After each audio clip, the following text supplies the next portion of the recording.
So, magandang hapon sa inyo guys. So, ngayon, ituturo ko sa inyo kung paano nga ba gumagana ang isang script sa Mutants Genetic Editor.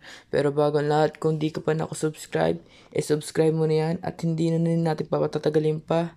Let's go!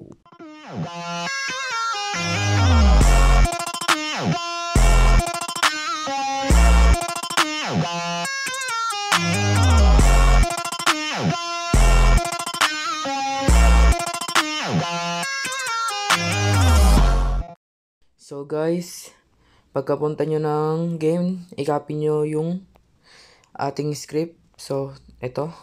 Pindutin nyo lang tong via browser guys.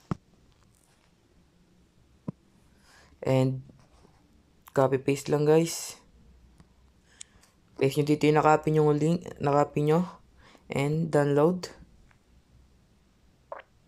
Download natin guys. Okay. Na-download na natin guys. Open Sarcaber. Ay, ano pala? Game Guardian.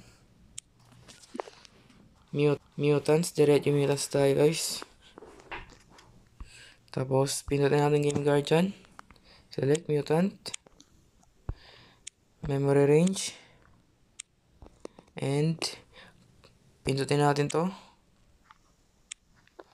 And, nakikita nyo, andito yung inuna natin. Dinalo natin na link, andito. Pindutin natin yan. Execute. Okay, yan. Pindutin lang natin. So, makikita natin. Bagong update to guys.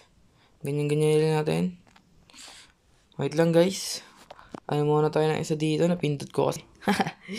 Sensya na kayo. Pero okay kung tong event na to. Maganda rin siya. And, ganyan-ganyan lang guys. And ayun. Andito na ating bloody games guys. So tara, try natin. Try natin kunin si BM guys. Pero gagamit na ako ng gold guys para di na magtagal ang video natin.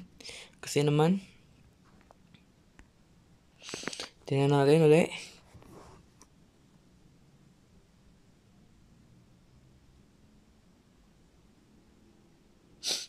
Sige lang.